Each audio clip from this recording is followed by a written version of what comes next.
বাপ ভালো তার বেটা ভালো তাই, মা ভালো তার ঝি, গাই ভালো তার দুধ ভালো রে, দুধ ভালো তার ঘি। তাই না? বাবা ভালো তো ছেলে ভালো, মা ভালো তো মেয়ে ভালো, গাই ভালো তো দুধ ভালো, দুধ ভালো তো ঘি ভালো। তো এই জন্য আমি প্রায় বলি, আমার মায়েদের, আমাদের বোনদের পেটটা এটা খনি, তেলের খনি, গ্যাসের খনি, স্বর্ণের খনি, পেট্রোলিয়ামের খনির চাইতো দামি খনি।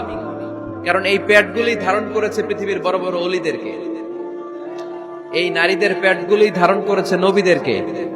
নাকি নবীরা হুট করে আকাশ থেকে পড়ছেন? নারীদের পেট থেকে আসছে, ঠিক কিনা?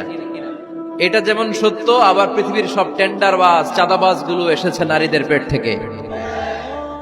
So the decision is years. আমার প্রিয় লক্ষ্মীপুরের ভাইরা, সিদ্ধান্ত আপনাদের। আপনাদের ঘরের এই মাকে, এই বোনকে আপনি কিভাবে তাদের যত্ন নেবেন, কিভাবে তাদেরকে কোরআন সুন্নাহর পথে রাখবেন, এই দায়িত্ব আপনার। এজন্য প্রত্যেকটা বাবার দায়িত্ব। তোমরা ইয়াং যারা, আমার কলেজের টুকরা যুবক ছেলেরা, এখনো যারা বিয়ে করো নাই,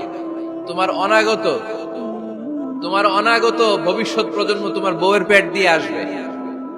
So when you choose your life partner, you don't choose your life partner only. At the same time, you are choosing the mother of your upcoming sons and daughters.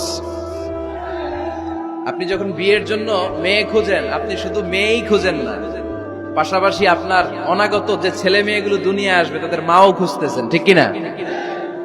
So মা যদি ভালো হয়, ফ্যামিলি ভালো। আমাকে একটা শিক্ষিত মা দাও, আমি একটা শিক্ষিত সমাজ উপহার দেব, ঠিক কিনা? এজন্য প্রথম দায়িত্ব হচ্ছে ছেলে মেয়েদের জন্য ভালো মায়ের ব্যবস্থা করা। ওমরে ফারুক রাদিয়াল্লাহু তাআলা আনহু যখন খলিফা, এক বাবা এসে বিচার দিল, খলিফাতুল মুমিনিন, আমিরুল মুমিনিন, আমার ছেলে আমার কথা শুনে বেয়াদবি করে। ওমরে ফারুক ডাকলেন, তুমি তোমার বাবার সাথে বেয়াদবি করো? এটা তো কবিরা গুনাহ, তুমি তো জাহান্নামে যাবে এরকম করলে। ছেলে বলে, হ্যাঁ আমিরুল মুমিনিন, সব দায়িত্ব কি আমাদের? বাবা মার দায়িত্ব নাই? ওমরে ফারুক বললেন, আছে। কি দায়িত্ব আছে? ওমরে ফারুক বললেন, বাবার তিনটা দায়িত্ব। নাম্বার 1, আইয়ানতাকিয়া উম্মা, বাবা তার ছেলের জন্য ভালো মায়ের ব্যবস্থা করবে। সুবহানাল্লাহ পড়বেন না? আইয়ুহসিনা ইসমা, ভালো নাম রাখবে। আইয়ুআল্লিমাহুল কিতাব, কোরআন শিক্ষা দিবে। এবার ছেলে বলে, শোনেন, আমার আব্বাই তিনটার একটাও করে নেই, আর বিচার দিতে আসছে আমার নামে। আমার মা হচ্ছে এক জাঞ্জি, নর্তকী নারী, এক অগ্নি উপাসকের কাছে ছিল, আদব, আখলাক, ভদ্রতা, সভ্যতা কিচ্ছু জানে না। আমার মা আমার জীবনে কিছুই ভালো কিছু শিখায় নাই।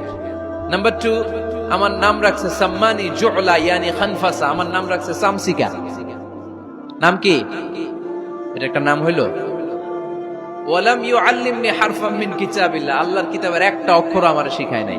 ওমরে ফারুক এবার রেগে গেলেন, বাবার ঘাড়ে ধরলেন, তুই বেটা বিচার দিতে আসছিস ছেলেরে নিয়ে, এখন তোর বিচার হবে আগে।